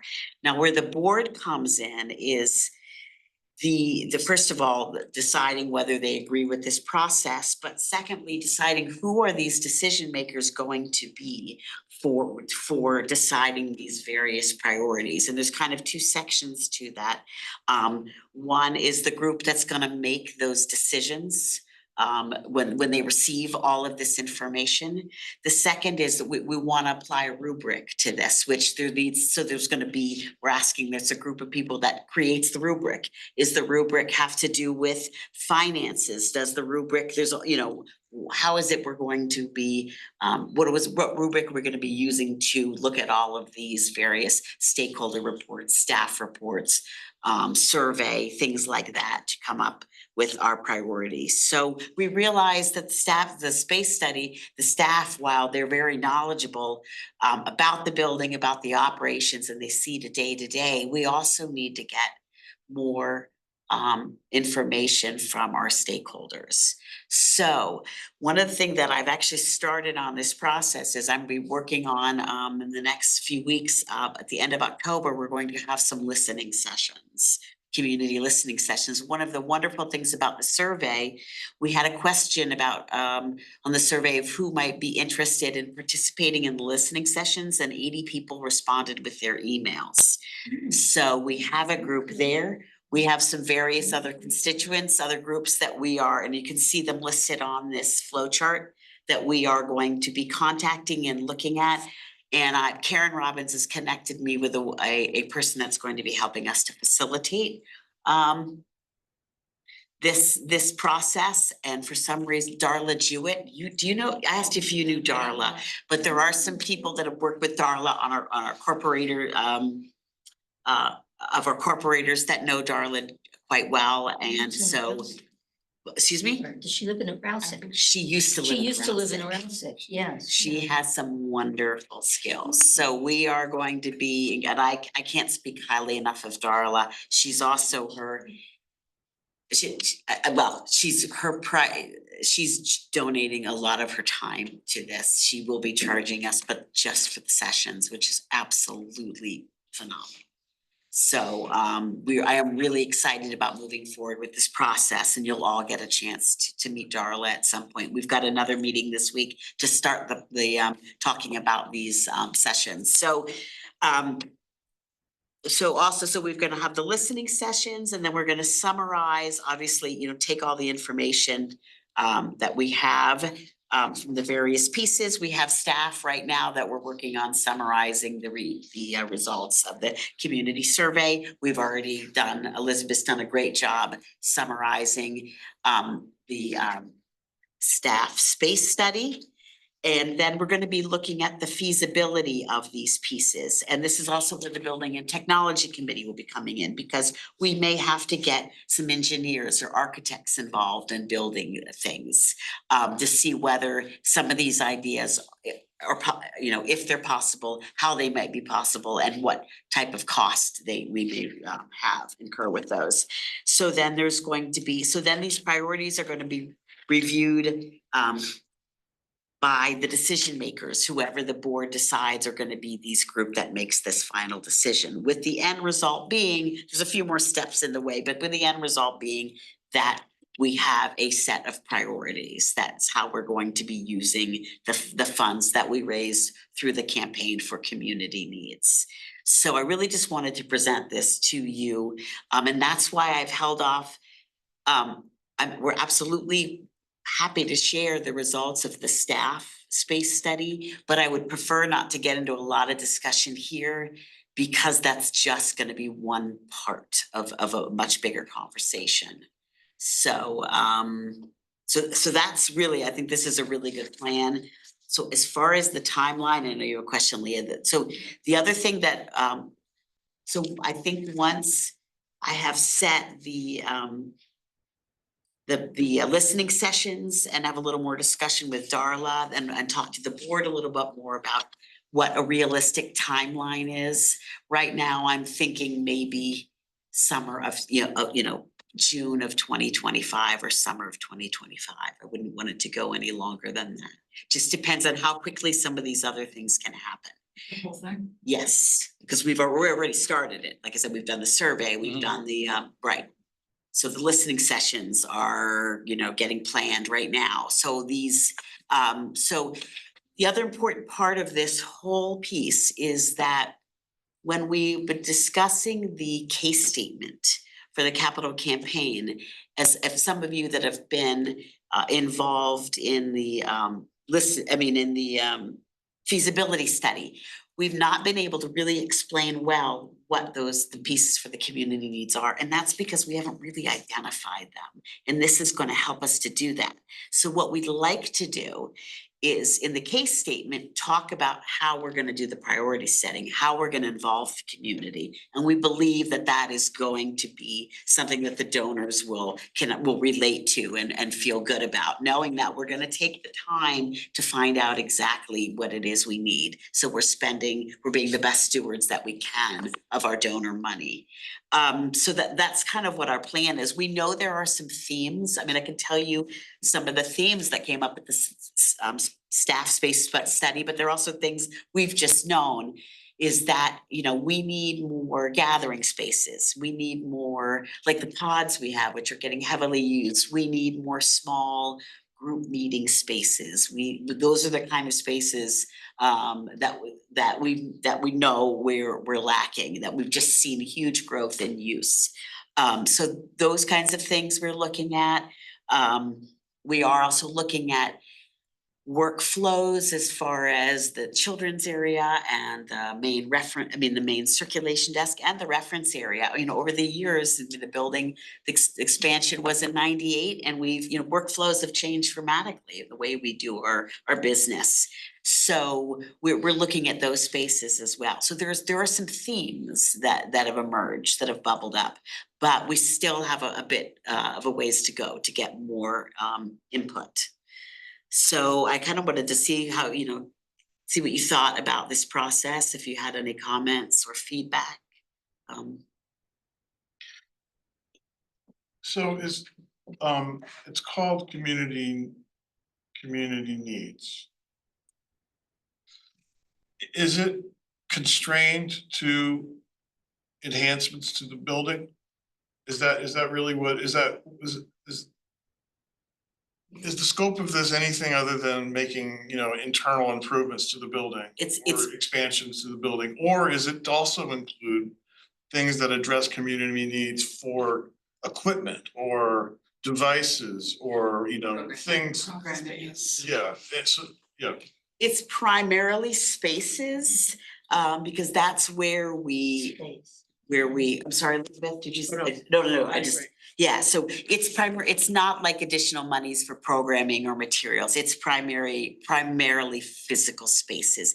And it can be equipment related, like if we just determine we want a computer lab, well, then there might be equipment that we're purchasing to, you know, but it is physical spaces that this is for. And is it you and Elizabeth that are driving this process, or and you're the consultant, like what's the sort of? Well, so this is why, this is sort of, that's why this is presented to the board. So the board is actually driving this process. But who developed it? I think that's the part I'm a little unclear. Yeah, you 'cause you use the mentioned- term "we," so Yeah, we're saying yeah. who's the "we." Who's we in terms of developing this So far. and knowing that the so pieces this are the is- space study committee. Right, and- so this is something Karen Robbins and I put together, but just as a response to the her being asked, what's the Building and Technology Committee's role? So then I took this, I took this on to present this to the board. I mean, the board can assign who's going to do what tasks if they want to take this whole thing on it, or, but I've assumed there's the green part is what's board driven, the other part is what's staff driven.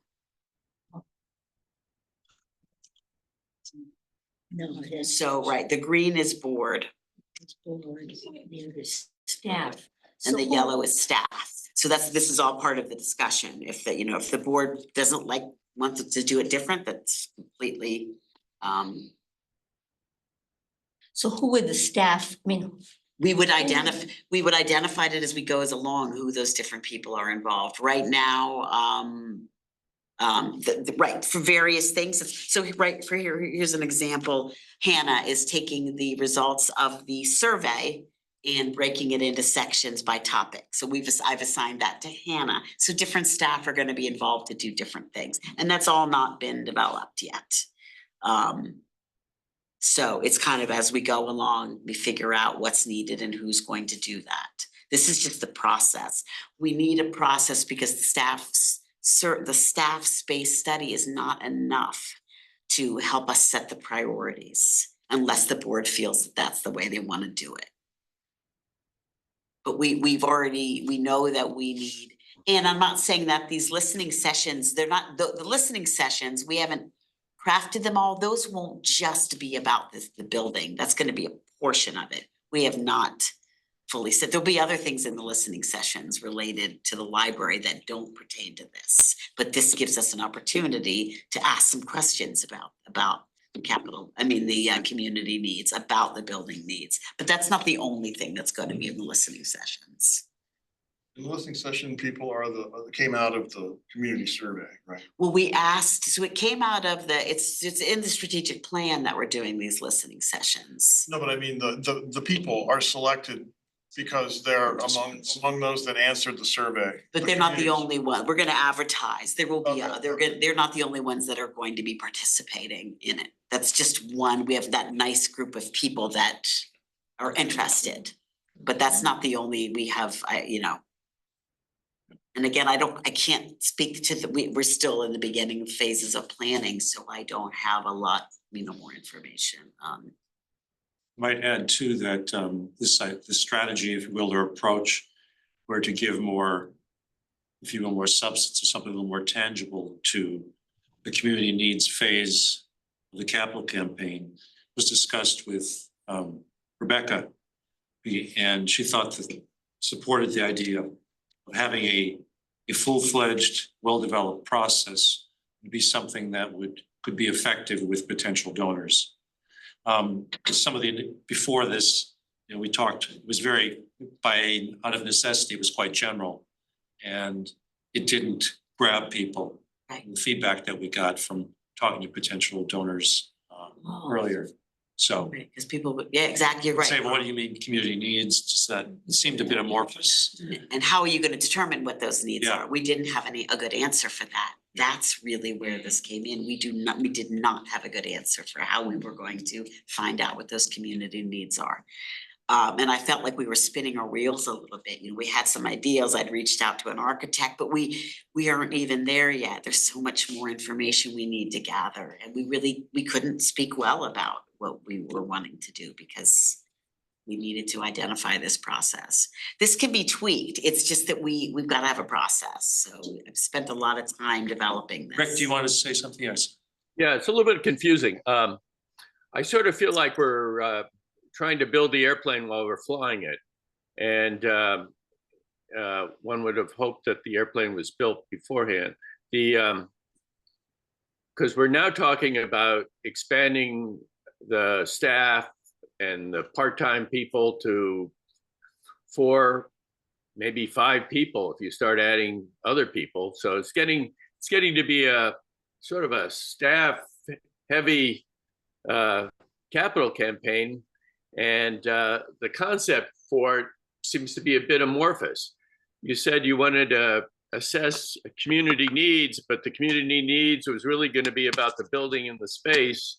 And you've already queried the staff as to what they think in terms of the space. Do we have an ability to build anything more to the library? You know, I always thought we were limited in what we could do in terms of the structure of the library.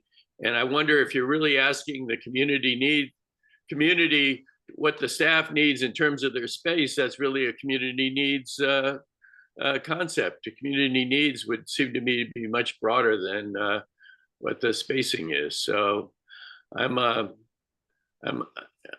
sort of feel like we're diving in without thinking how cold the water is now. I will say a couple things. One of the things when we do our these listening sessions, and one of the things we said with staff is there will be no expansion of the building. We made that really clear. The footprint does not change. And any conversations we have with patrons, you know, we'll be working with a facilitator who's a trained professional expert that's why they're hired to do this. They'll make it very clear under, you know, parameters that we're not. So we are not looking to expand the footprint of the building. That will not be happening. So these are just renovations to the existing space. And you're right, Rick, the patrons are not going to sit there and look at staff workflow areas and be thinking about that. That's not going to be on their radar. But we also haven't engaged in for the patrons with what they'd like to see. We've just asked staff what they think patrons would like to see. We haven't talked to the patrons or, you know, the community about what they'd like to see. And I agree, you're right. We're sort of building the plane as we go. And at this point, I don't know what else other way to do it, but we have talked to Rebecca about this. And it is common for not every single thing to be known as the capital campaign is going. Hopefully by the time we get to the public phase, it will be known. We will have these priorities set and can say we're doing X, Y, and Z. And I know it's just at the beginning, but do you have a sense of what proportion of the capital campaign would go to this? I mean, a maximum or? Right, yeah, right any now, idea? sure, that's a good question. Right now, it's a $3 million capital campaign. We are 1.5 is for the approximately for the HVAC, of course, with the loan that could vary as well. Approximately 1 million for the community needs and 500,000 for the endowment. That's again, that's, you know, those are just loose. Right, that's, I know you. But that's what we've talked about in our campaign committee meetings as sort of a breakdown. But also knowing that there are administrative costs that are built that we must cover.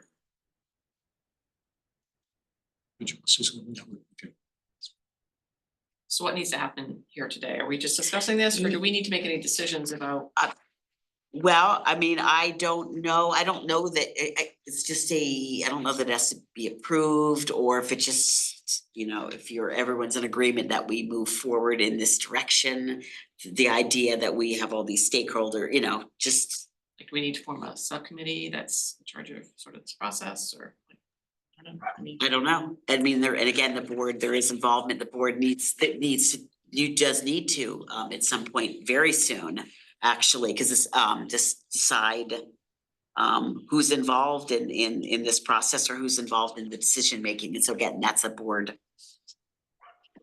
And then the listening, who's going to be doing all that? All the listening sessions? Well, so what's really interesting about that is I've yet to be determined, there's a lot of times the facilitators don't want any library representatives there. They want to, and so that's going to be determined whether they're going to be library representative there, or they want just so that people can make comments without anybody there. So that's undetermined yet. So that would be Darla? That would be Darla. What about people from the board? I don't know. Again, we had Darla and I had one, Then people, wouldn't it be appropriate for board members to be part of the listening? but not, there would probably be its own session for the board, or for the board and the corporation. And is it 2 sessions for people to talk about? So this is the thing, I can't answer any of those because Darla and I have met once just to get to know each other. I have no particulars. I don't know. We want to have multiple sessions. I'm not prepared to answer the questions because I don't know them yet. When do you think you'll have a more formal proposal? After meeting? Well, we have the plan is, I have Darla's proposal. The plan is we're gonna start planning the meetings to be held in the sort of the last week of October. I think there was something Yes, from Samantha. That just says, She agreed that it was not appropriate usually for. Oh, was it anyone in from the the chat? organization. Yeah, it's in the Put chat. something in the chat. Right. Ah, I was just agreeing with you, Leslie, on your comment that Darla would be the one at the listening session and that the library organization itself would not participate. Well, Darla's totally running the meetings. This is someone who is strictly Have we hired Darla? an outsider. I think there's just been one conversation with Darla. But we are in the beginning conversations. You said she was volunteering her time except for the actual time in the meetings. Excuse me? You said she was volunteering her time except for the actual time in the Yes. meetings. You have any idea what that cost is? Yes. How much? It's $150. I think she charges so we're looking at, she just sent me a proposal for the 90-minute meetings, I think $150. I mean, we're talking probably less than $1,000. It's pennies for the amount of, I have her resume, and she knows Barbara Reinertson well, and she's listed several references, but she worked for BIW with contract negotiations for some time. She's done HR. She grew up in Bath. She lived in Arousik. She's well known. She lives in Belgrade now, and she winters in Florida, and so there is a time. That's one of the things. But we also talked about doing an online, a remote, totally Zoom listening session as well that we could do remotely. It seems like we probably should have an ad hoc committee or some sort of board committee to shepherd this. To shepherd this process? Yeah, I mean, there is, okay, you're right. So it depends on how involved, because this is pretty involved, so, the board as a committee wants to be.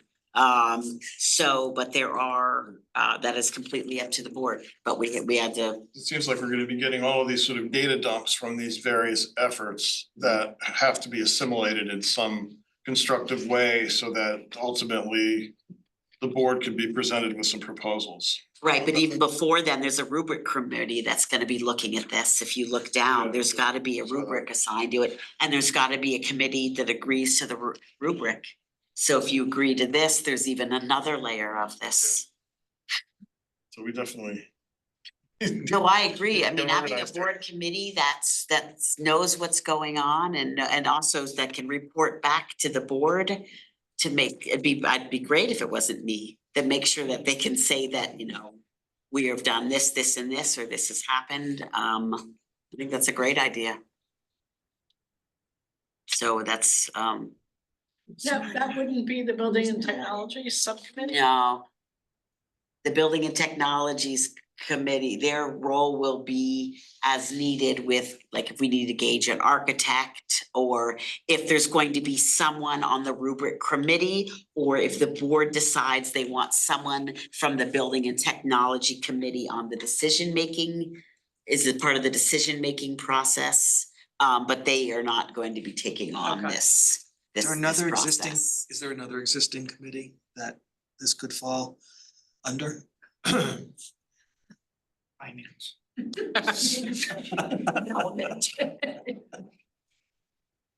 Capital campaign. No, I mean, it's really. I hate to just see creating committees. Yeah. I mean, I. for Well, I one- think you could- I you for could one s- don't have enough information or understanding to take any action tonight, so, I mean, I'm. Yeah. Well, I mean, this is really, you know, what we have as far as moving forward. I guess the next step for me is, you know, with the listening sessions, if we don't start planning them now, I lose Darla at the end of October. So then she's not back until the spring. And I don't, the other thing about waiting is because I have 80 people that did the survey that said they were interested. And so I do not want to put off these 80 people and lose their interest. So I do see kind of an urgency to moving forward with the listening sessions. We've got. Does she meet with the group or individually? No, those are group listening sessions. Yeah, no, those are group.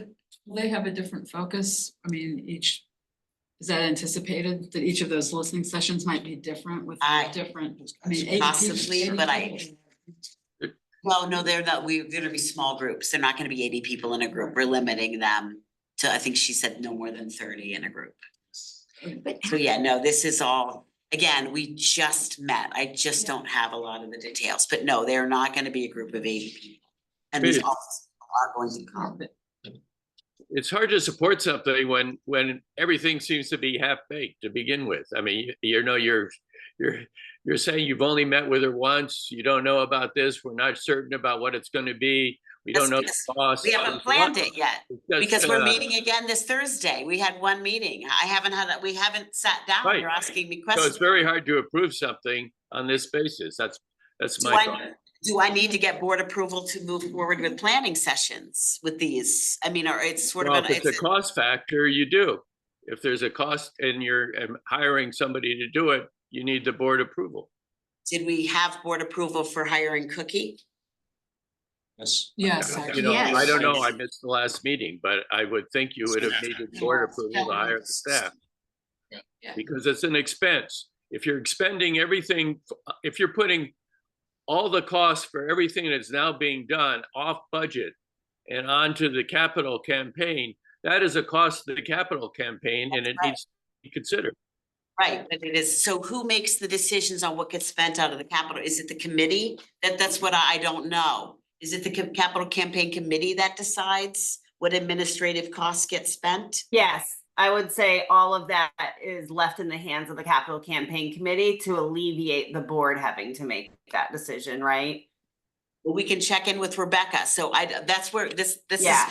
is all new to me. I've not been involved in a capital campaign before.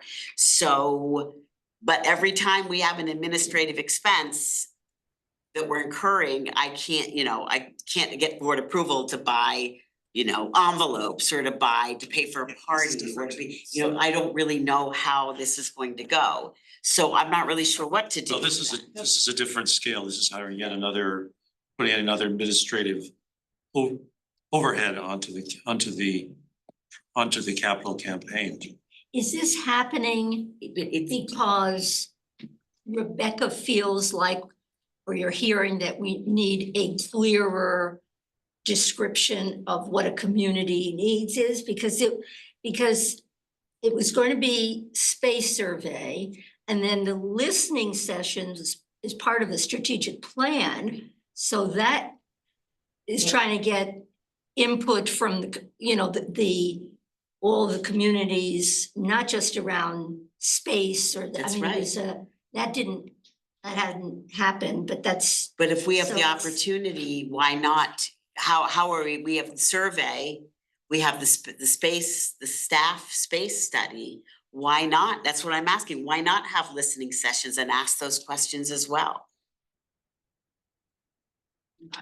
I'd be in favor of going forward with listening sessions. I don't, what are you gonna lose from that? It's a gonna way be to probably reach out to- $1,000 of the capital campaign money.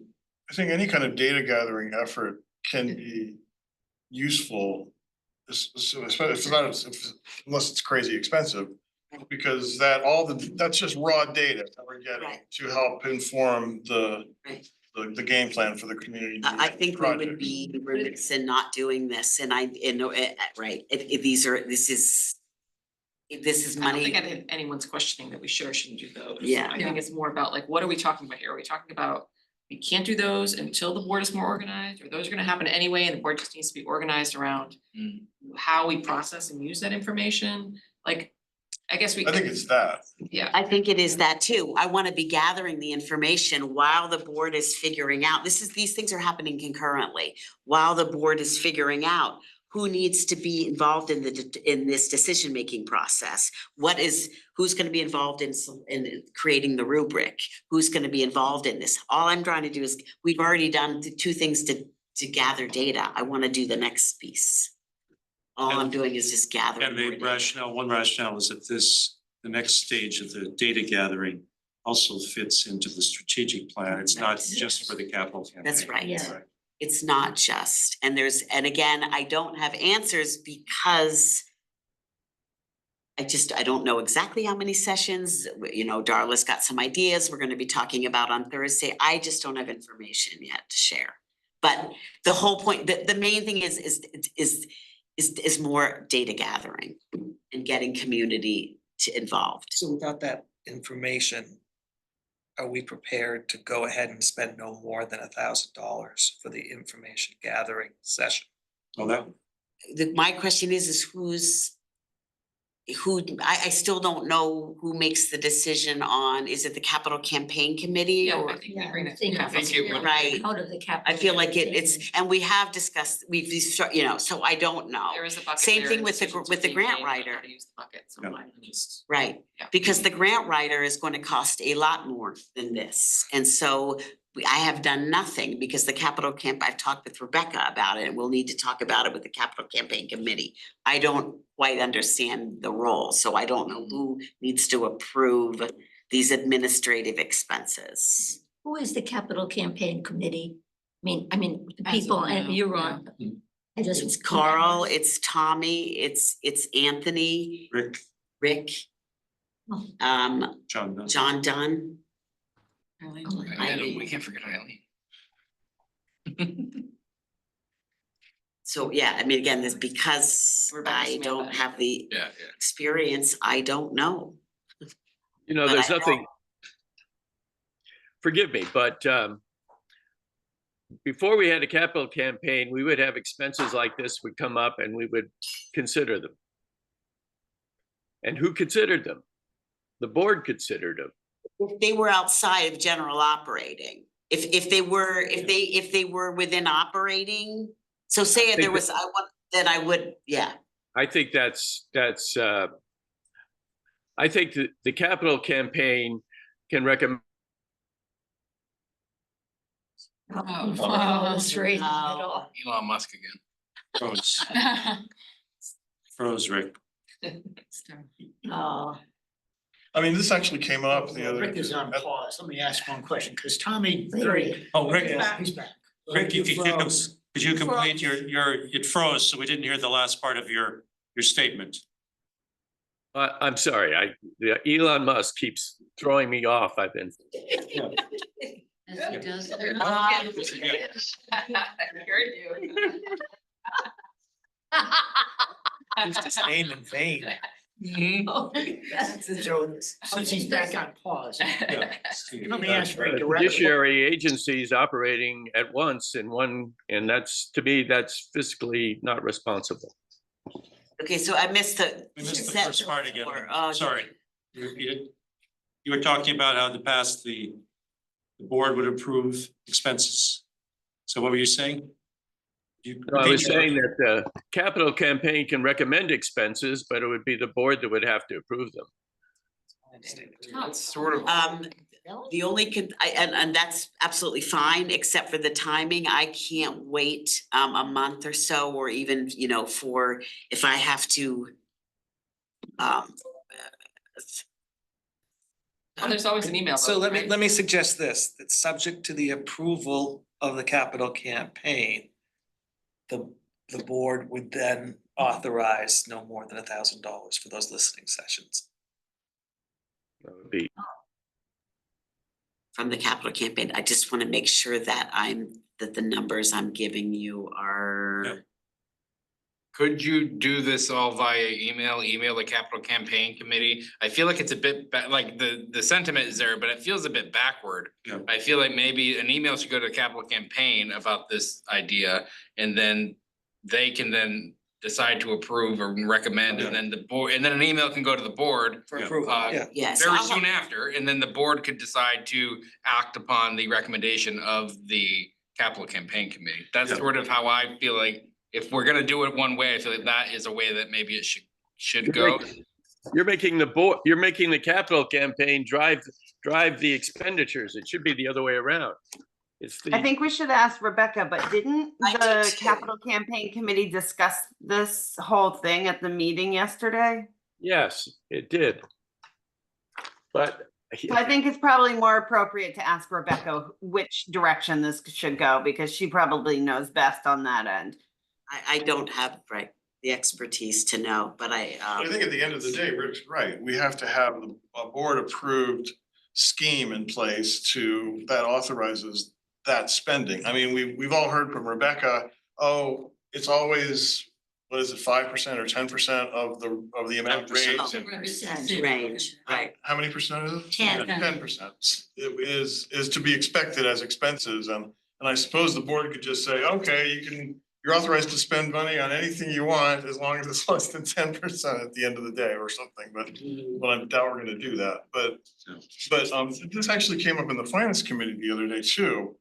We don't have a budget for the capital campaign expenditures that's been approved or even put together. Because understandably, because we don't know what all the expenses are gonna be. So maybe we need to make a better effort at putting something like that in, to paper, so that we could, so that the campaign committee has something to work with that doesn't require, Right, I the mean, we did, runaround and approval. we did talk about that, and right now I would only be able to put, I mean, like 10, whatever. I mean, we just don't know what they all are, because We don't. things like this survey thing pop up and. I think in the meantime, you should continue the discussions with. That's. Yeah. Right, but I have to, Hold you up. yeah, I mean, She's I not gonna need ask to for move money right forward now. with this, because we need to advertise and all of those things, so if I can't continue unless I know it's gonna happen, so. I think if you continue the discussions and you have information, then we can do email voting. Yeah. Yeah. Yeah. And I think the listening sessions should happen. They're part of the strategic plan. Can we just say that we spend up to like $1,500 from the capital campaign on listening sessions, just so I could move forward with that and then work on everything else? I mean, why has it gone from 1,000 to 1,500? Because I don't have the proposal there's right in someone front of me, and I Yeah. hate to give a number and then be off, if I say up to. Yeah. That Well- it might be 800, but if I give an amount, I don't have the proposal in front of me. Right, well, we, So how many sessions we decide to have as well. right, and we could have an email vote on that. If you're gonna hire somebody to run this, she should be able to tell us how much she's gonna charge and what it's gonna take. And we can do that. We can have that information and make a decision based on that information. I don't understand why you need a commitment to spend money without knowing exactly what the other person wants after just one meeting. It doesn't make sense to me. She's put in her, listed what she charges per each listening session. That's the only thing she's charging us for. She's gonna charge $1,000 for each listening session? Oh, 150. 150. I don't have the proposal. She is charging, I can't remember what the amount is. She is donating her time to all of the planning and all of our meetings. The only thing she is charging us for is the actual listening session. Depends on how many we have, how long each one is. She gave me a price per session. I cannot remember in my head what it is. So I Alright. can't tell you Will what it is. you know more about, when are you meeting with her again? Well, I'll know when I can look at my thing. If So when you have another meeting with her? we have a right? meeting on Thursday, she sent me the proposal, it's in my email. I did not bring the proposal with me. If the board wants to take this over, I was gonna handle this and plan the listening sessions with her. If somebody else wants to do that, that's we're not- fine. We're not talking about that. We're talking about the money involved. and Right, so committing I to can something. tell you that I can say it's no more than 1,500 because I have to look at it. I think it was like 140 a Why session. don't you look at the session and give us the proposal and give us the So details? after Thursday, you meet with her, you give us the information, and then the board can vote. But what if we decide we need 2 more sessions after the 2 we've had? She'll probably know that on Thursday, right? Yeah, No, but I mean, if we do say we do 3 sessions and we decide we wanna have 2 remote sessions, I'll come back and then. Cause I don't know, we may, well, If it's 150 a session, you're still well under the $1,000 or $1,500. again, I'm saying that, but I looked at it very briefly and I no, we hate have to to. throw we out have a to- number I when think we I'm have some more not sure. details, Leslie. I To just, do I it. just wanna go back to, just on these listening sessions, they're not only the buildings. No, they're not. Yeah, that's what. I got confused. Okay. I confused. So why don't you give us a readout after you have the Thursday meeting? Okay, So then we know there's something a little more concrete about what's the variables in terms of engaging this person. so, but I can't tell her that we're engaging her. I mean, if she's planning this work and I don't know that we're moving forward. Lights. We can tell, well, will she have an idea of how many? We don't know yet because we don't know what the proposal contains. You could certainly give us a proposal and ask if we're, vote on that plus hiring her. And you're Okay. dictating the timeline on this because it's your meeting and discussion.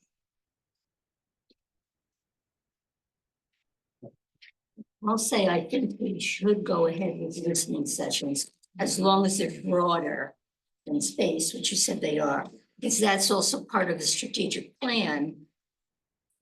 Can we just vote then to spend no more than $1,000 so I can move forward? If you think we should move forward with the But do you listening move forward? sessions? She's not charging us for the Thursday meeting, right? She's not charging us for any of her time Right. except for the sessions. So in the meantime, we can get more information about the proposal and we can vote by email and decide to move ahead. We can do it by the end of this week. Yeah. Yeah, that's my view. We don't.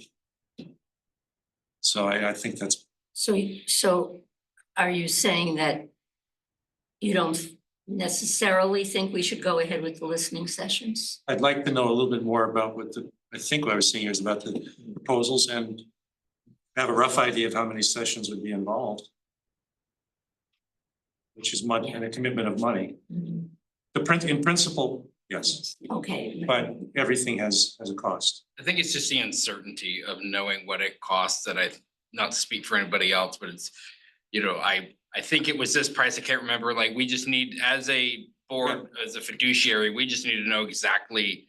It doesn't need to be exactly how many sessions, but we need to know what it is per session, because was it 150 or was it, 750? Was it a 7 instead of a 1? Like, I'm not saying it is, but I think we just need to know for certain what we're looking at per session. And if we say you meet Thursday and it is, or you go back and see your notes, it is 150, you meet Thursday, then you email us Thursday and you say it is 150, we're thinking we might need 5. Well, then let's say we can do up to 1,000, which might be 6. And then say we need another one, then you could come back. But I feel like as a board that is charged with keeping track of the finances, we do need to know the price per. We have an idea, and in principle, it sounds cool, but I think we do just need to know more. If there's a question regarding this and the answer is I don't know, I feel a little funny. Mhm. about it. So Yeah, I think we just I need to didn't know the bring I didn't bring particulars. our And then proposal. I would say we could probably look at it just with the particulars. And as Carl said, an email vote seems like it Email would be vote is sufficient. fine, I think, this. It was a formal proposal, was it? I mean, it's a document. Oh, yeah, it's her proposal, just right, is what she's, oh, yeah. I just didn't bring a copy of it. Yeah, okay. Oh, it is a formal proposal. Yes. It's a formal proposal. Okay, that's the agreement. I think that Anthony was echoing what I was trying to say. So we'll be on the lookout for what we get back after Leslie's meeting on Thursday. And we can do an email vote. And if, Sounds good to me. okay, A motion to adjourn. Michael, Before we adjourn, it's not under new business and I apologize, but I'd like to suggest that if there's tolerance for it, that we have a second meeting in October, a second board meeting, which would actually be 3 meetings in October, which is a lot, I realize.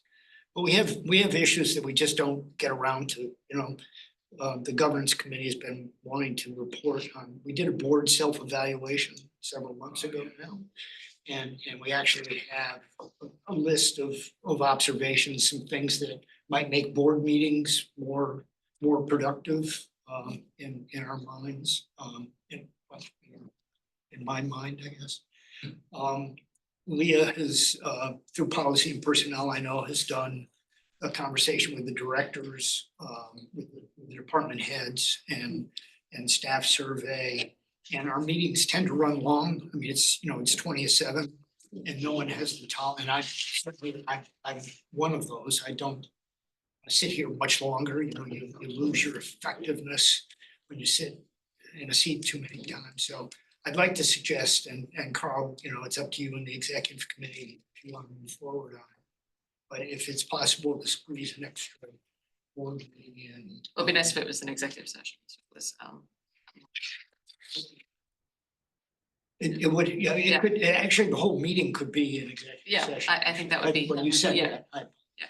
So, okay, yeah, just Right. consider, if you would consider. right. I would say that my personal travel plans, it would have towards the last week or week and a half of October, I'm gonna be away for that.